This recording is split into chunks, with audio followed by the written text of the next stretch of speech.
I'm Daniel Minty, a cognitive behavioral therapist, teacher, and writer. We human beings are at once the most empathic and the most hostile creatures on Earth. This mixture of sociability and antisociality enabled us to band together and dominate the planet. Violent impulses alone would have made it impossible for us to live in close-knit families and clans without killing each other off. Nature's answer to the human dilemma has been the development of guilt and shame, emotions that inhibit aggression within family units and kin relationships. Understanding guilt and shame in this biopsychosocial way helps us to understand why nature has selected for these built-in emotional restraints on hostility and aggression. Helps us understand how shame, sometimes referred to as a legacy emotion, has become hardwired into the structure and function of the human brain and body. Shame often produces blushing, a response that occurs in every human being across races and cultures. Across all cultures, shame also produces other physical responses like shrinking posture, increased heart rate, and evasive eye movements. While shame seems successfully to pump the brakes on our species' displays of hostility and aggression, it's not a terribly adaptive emotion. It leads us to collapse inward, disconnecting from others and from our environments. Hence, CBT has developed the shame attack, a way of pushing back against the hegemony of this legacy emotion. Shame attacking desensitizes us to the perceived judgments of others and teaches us to respond to awkward social and interpersonal moments with more of our cognitive and behavioral resources intact. All Things CBT sponsors an annual World Championships of Shame Attacking, which this year received entries from around the globe. In the following interview, Davis, California psychiatrist Lee Harrington and I speak with psychiatrist Jacob Towery, an adjunct clinical faculty member at Stanford University's School of Medicine, and the shameless winner of our 2022 contest. So, Jacob, congratulations on being the 2022 World Champion of Shame Attacking. Thank you. Yeah. It's the first time I've been world champion at anything, so I'm very excited to have this honor. We're delighted you submitted your entry. Thank you for sharing it with the world. I rewatched it a couple of minutes ago and laughed most of the way through. And I think the laughter was because it was very funny, and also because I saw a lot of myself in what you were doing there. So I think I was laughing along with you and probably all beings at the way in which we're put together and how we want stuff and we go for it. And if we get it, we feel great. And if we don't get it, we tend not to feel great. So I think your entry won the judges' hearts because we all recognized ourselves in what you were doing. Thank you. Yeah, and in your reaction as well as your process, because you did a really outstanding job of sharing that process and bringing us through the process with you, the thoughts and the feelings you were having at each stage, right? Which we, like Daniel said, we often, when we don't get what we want, we tend to not feel good, at least initially. And if we're really fortunate we can go through the kind of process that you described. We'd love to hear, Jacob, how you decided on this shame attack and also where you got your outfit. Sure. So All parts of it. the outfit is my ninja suit, which is made by airblaster.com. They are super comfortable. I've worn that ninja suit to many a hot springs, many a snowboarding trip, and even parties. I've started wearing it to parties. I think I wore it to my high school reunion. The toilet paper was a new addition. It was my first time walking around with a large string of toilet paper hanging out of my butt. But that was kind of fun. This is my other onesie. It's called the holographic romper, and it's, let's see, can you see? Yeah, so it's very fun. I thought in the spirit of onesiness, I would wear this. And then the way that it came to me was out of the blue. It was like 3 or 4 in the morning one night, I think a month or two before I did it. It just all came to me at once.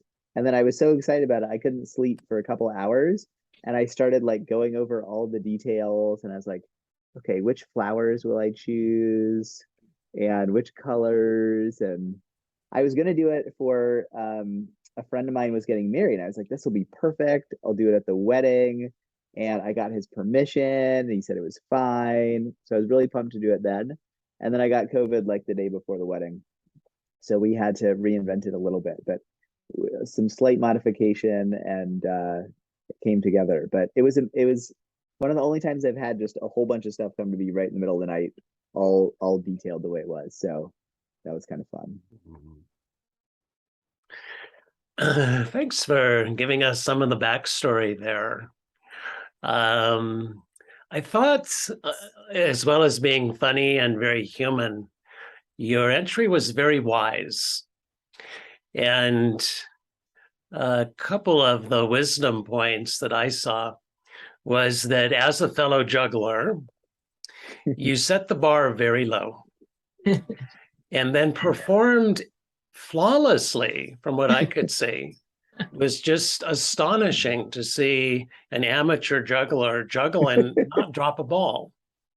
If you were watching me, you'd see a lot of ball dropping, either in juggling or doing psychotherapy or teaching or the rest other parts of my life.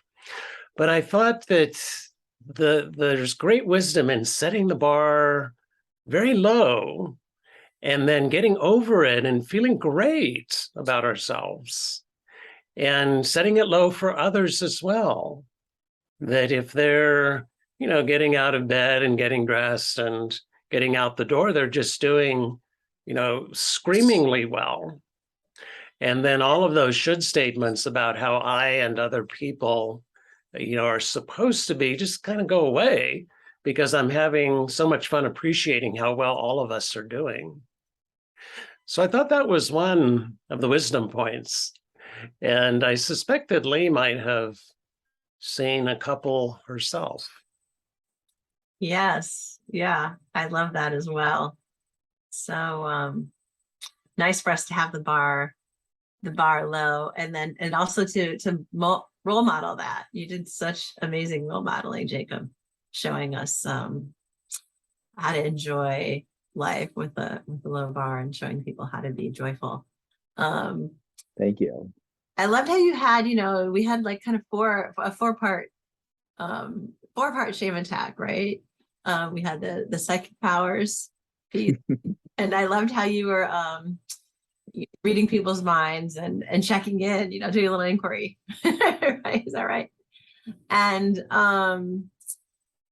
then maybe setting the bar high there, right? Like, of course, everyone wants to see you. Yes. And I think also it's beautiful when we set the bar high and we're delighted whether the bar is met or not. Right. See, you were able to do both in the same shame attack, which is really cool. And being a novice poet myself, I enjoyed your poetry incredibly. And I think the vulnerable part, when you shared about your experience last year, I think that was something that hit Daniel and my heart. And we were kind of thinking about shame attacking and how shame attacking is often portrayed or often engaged in as very kind of silly and fun. And silly and fun is great. Like, we love silly and we love fun. And at the deepest level, there's a piece of vulnerability. And if we're only having fun and we're missing, if we skip the vulnerability, we're just kind of being silly and fun and it's easy for us, we're kind of missing the part that's the biggest challenge. And I think we got the sense that you were engaging in all aspects of shame attacking, the fun, the breaking down of expectations or acting contrary to expectations, as well as setting bars low, high, and taking risks, taking vulnerable risks. So it was beautiful. Yeah, thank you. I'll respond to a couple of those. With Great. the juggling, I briefly considered having 2 balls, and then I thought, nope, that's going to set the expectations too high. I want to bring out 1 ball. So right off the bat, people are expecting low, and then I want to go lower. Then I want to underperform. Not even like proper, air involved, like even lower, like just pure handoffs. So that's what I was going for. And then yeah, with the vulnerability, it's funny. Most of my shame attacks leave out vulnerability completely, because even though I think of myself as someone who likes vulnerability and I'm capable of it, it's safer to just avoid it. So I often take the easier route and just go for silly and fun. So this was edgy for me to include actual vulnerability. So I'm glad you guys liked it. I think we really appreciate it. It might be one of the things we appreciated most. I think, and that's a common practice for us to leave that out. A lot of our shame attacking, right? We are silly and we do the silly part of the shame attack. And I think we felt inspired, and we were hoping people would be inspired seeing that component. Thank you. That's more to say about that. Another wisdom piece that you demonstrate to me, I think you've demonstrated it ever since we first met. You and Lee were my oral examiners when I was going for Team CBT level 3. I think that was the first time we perhaps met. And that was some years ago. But very consistently since that time, you've shown me what self-acceptance looks like. And in the taking us through your thought processes of, wait, no, I should have won. That's not right. And then being critical of those thoughts. Oh, but wait a minute, I shouldn't be saying that. And then having another set of thoughts and feelings. Gee, I must be a crappy cognitive therapist person because I can't even manage my negative thoughts, et cetera, et cetera. And then kind of ending up in a place of acceptance, which might have set the stage for your entry for this year, of letting go finally of last year and the judgments about last year, your own and the judge's judgments. Then the way opened for that night where you woke up and went, oh, wow, I could do this thing. So to me, this is probably the essential wisdom, being okay with all of that.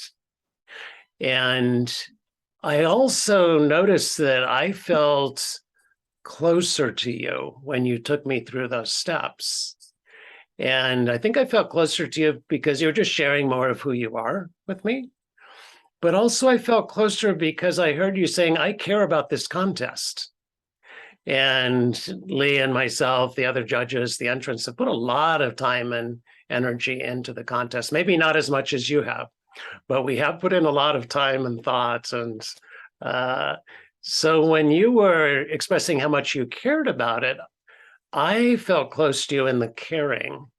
and thought, well, Jacob's really a brother to me in this way as well, caring deeply about the same thing.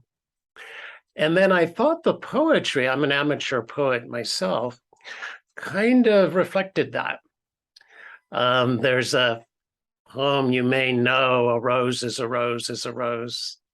And I thought your poem was saying roses are roses. And they're this and they're that and they're this and they're that, with no more comment than that. Things are the way that they are. So I thought the poem was like a cherry on top of the rest of the shame attack, saying, hey, folks, welcome to the real world. Well, thank you. And Daniel, I think you're being too humble on multiple levels. I think you're actually a professional poet, because your poetry has been printed in books and sold for money. So I think you're a pro among us. And I do have some shame about that. Maybe that'll be my attack next year, acknowledging that I presumed to publish poems in journals and that kind of thing. Yeah. And I can't claim credit. I like what you're saying about a rose is a rose is a rose. I can't claim credit for actually thinking it. I more just thought this will be funny because it won't rhyme and it'll just go on for a long time. Okay, that's good enough for me. Sometimes it's our readers who see to the heart of things. We just know I'm going to write this thing, but someone has to tell us what we were doing. Right. That happens to me regularly. Yeah. I'm glad you mentioned the self-acceptance. You're inspiring me to, I'll try to practice a little vulnerability. I think for me, self-acceptance has been kind of a lifelong journey. I've often felt a little bit different than other people, at least as far back as high school that I can remember. And I felt different in college and different in med school in different ways. And I think it's been a lifelong journey to just work on being more okay with who I am and comfortable with it. And I want to give David Burns some credit. I still remember in the Tuesday night training group, it used to be in his house for a number of years. And there was a year where David was my individual supervisor. And I was in my child psychiatry fellowship, and I wanted to be the chief resident. So for my second year of fellowship, they selected, I think, one chief resident. I wanted that to be me. And they had a record number, like 4 people applying for the chief resident position. And I wanted it. I wanted to win it. I wanted to get it. My competitive side was out. And then I had the thought, well, I want it, even if Rex doesn't get it. My friend Rex was applying, and I was like, even if Rex is like, I want it, even though I like Rex, I want to get it over him. And then I felt guilty and bad and embarrassed and maybe a little ashamed. And I was like, God, I'm so petty. Like, here I am trying to beat out my friend, and there's something wrong with me that I care so much about this small thing. And then I was doing this kind of personal work in front of the whole group, and David said something like, the problem is not that you're petty.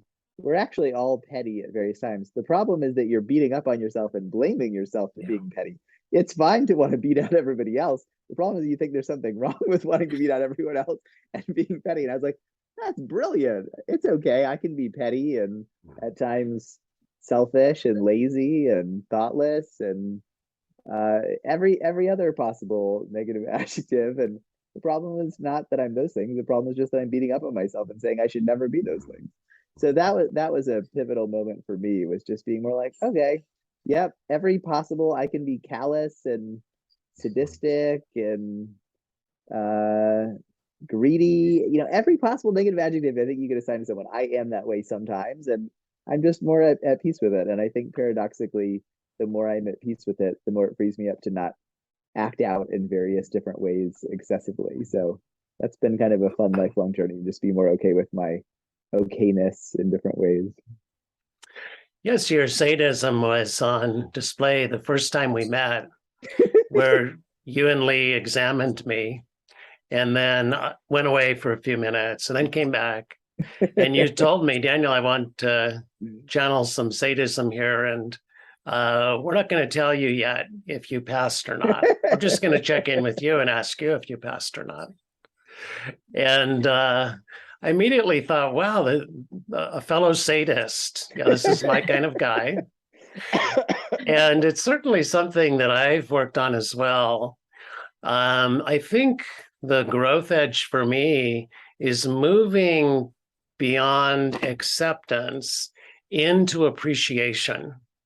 So taking whatever it is, the impulse, the feeling, the thought, the behavior, and I think the first step away from self-criticism, shame, self-loathing, etc., is acceptance. Okay, this is me. But the exciting thing for me these days is, and why is that wonderful? Why is this particular expression of who I am a beautiful and beneficent thing, a great gift to myself and others? And that has opened up a whole new world of not just accepting, but I think falling in love with who and how I am. And as a consequence, falling in love with everything. I like that. That fits really nicely. I'm gonna put my I am not always the most heavy. I'm gonna change my notifications if I can to not. Do they show up on the Zoom when people text me? Does it show up? Okay, that's good. That Apple designed that. I was like, I guess people could text me anything. It'll show up on this recording. Yeah, I love what you're saying. I think it fits beautifully with this concept of positive reframing that we're using more in team lately, finding not only what are the advantages of something, but what are the wonderful things it shows about us. So I like what you're saying. I think I'm going to try and it's kind of inspiring what you're saying. I'm going to try and challenge myself to see if I can not only tolerate various aspects of myself, but also kind of an embracing acceptance. Be like, why is that so awesome that I just want to sit around and watch Breaking Bad instead of go learn more Spanish? Yeah. I love how, Daniel, you said kind of this essential wisdom and self-acceptance. And I'm thinking about how we utilize shame attacking. And when we do shame attacking, we go out in public and we face and risk the judgments of others, right? And that's kind of like how we practice shame attacking. And we're facing the judgments of others, and we're also, of course, very much and maybe even more facing the judgments of ourselves. So we go out in the world and face the judgments of others, which is a way that helps us face our own self-judgment and develop our own self-acceptance. And when we have our own self-acceptance, we can tolerate any judgment from others. Mm-hmm. And when we're judgment-free of ourselves. Thank you, Lee. I'm chuckling because I have a rotating background. That's my desktop. And what popped up was criteria developed to diagnose psychopathy in domestic cats. And then there's a list. Displaces other cats from favorable positions, purrs when attacking people and animals, regularly hunts small creatures, torments his or her prey, appears to act out in revenge, attacks others when they're shown attention, only shows affection to make other pets jealous. So I think cats probably don't need to shame attack because they're very comfortable with their shadow. It goes on, disobeys the house rules, is undeterred by punishment, etc. And I know my Rottweiler puppy, he probably does some of these things too. He might be a sociopath like myself, but he seems very comfortable with his sociopathy. And maybe we can learn something from our four-legged fellow travelers in that dimension as well. I'm glad the cats aren't sitting around feeling guilty that they want to go kill mice and eat them. Otherwise, they might need therapists, and then we'd have to do, a lot more cat therapy. Yeah, well, you're a pretty catty guy, Jacob, so we could just refer them to you. That sounds good. I am allergic to them, so I'd charge them extra. As you should. Yeah. Lee, I tell my patients regularly what you just explained to us, that the litmus test for self-acceptance is to go public with whatever it is that we say we're now accepting. And if we're willing to do that, because unlike cats, we are social critters. We're more like canids, We have this pack idea and we look around, what's the pack doing? So if we go out in public, as Jacob magnificently did, say, hey, folks, here I am. This is who and how I am. And here's how I criticize myself for being who and how I am. Then I think we are demonstrating self-acceptance in a way that standing in front of a mirror at home simply doesn't get to. Yeah. And to respond to that, and this thing you said, Lee, earlier, I think there is a lot of wisdom in the importance of dealing with judgments of oneself in addition to judgments of others.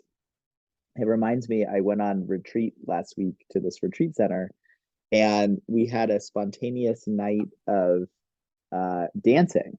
And this person decided to kind of give us this like contact dance, contact improv workshop, which was really fun. And we had some spontaneous kind of ecstatic dancing as part of it. And there's this person that I knew, and she chose to kind of sit out the whole time. And then she was checking in with herself, and she's like, why am I sitting this out? Like, normally I don't feel embarrassed. Normally I feel like very free. Like, why do I feel compelled to like sit out and not do it? We had this really good conversation about it.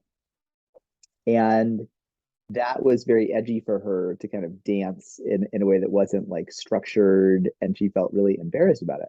So we started talking about ecstatic dance, which is something I love going to. I don't go to as often as I would like, but I love going to.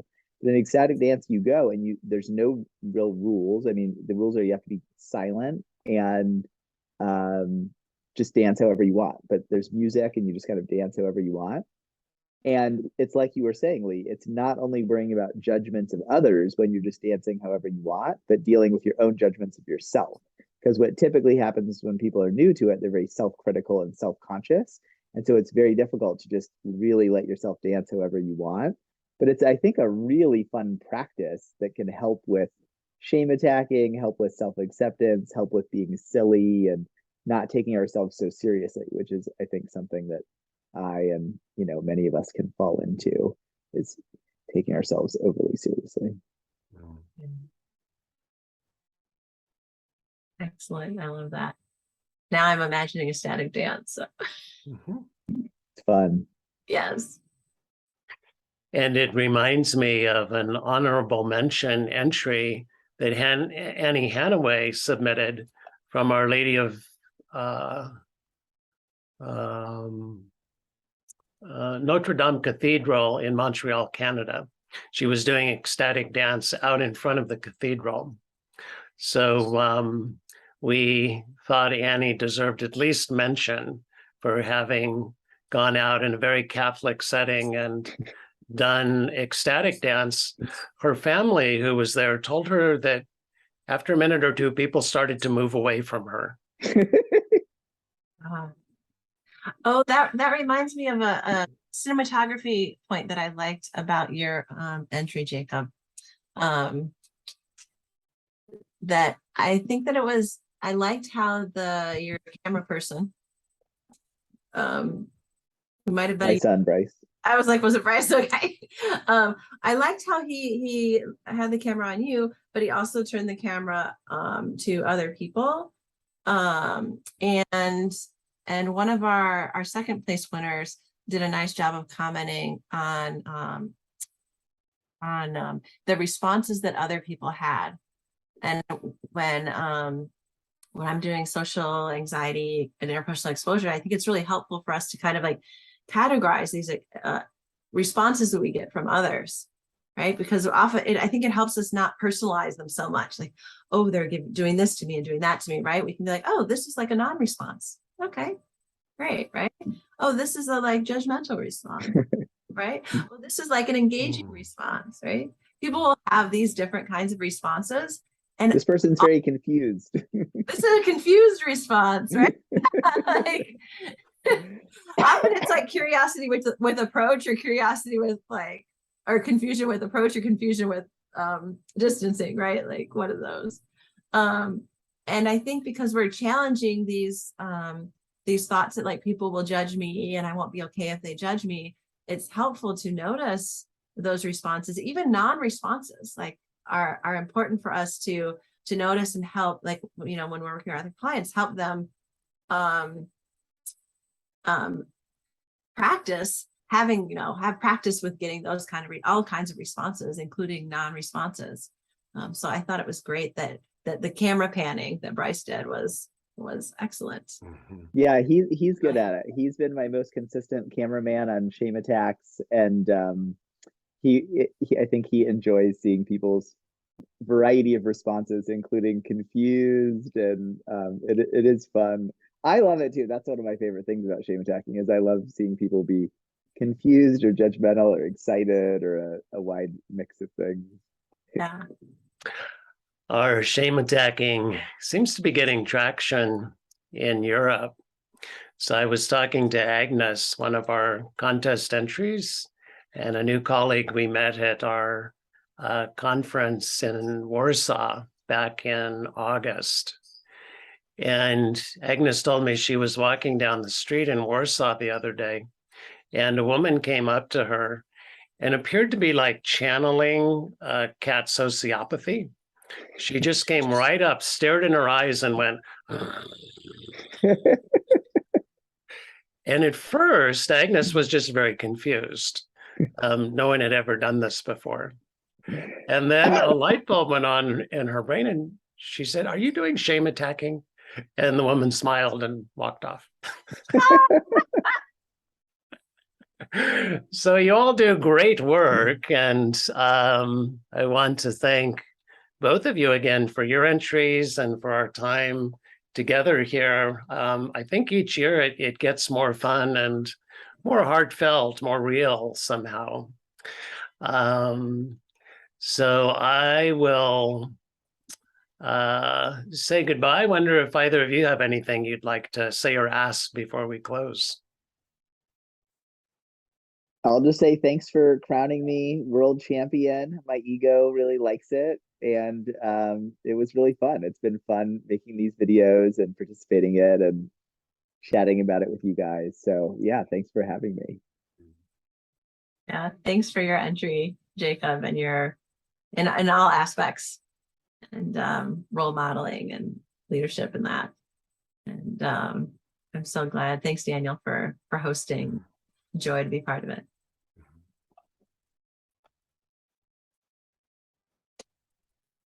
Ciao.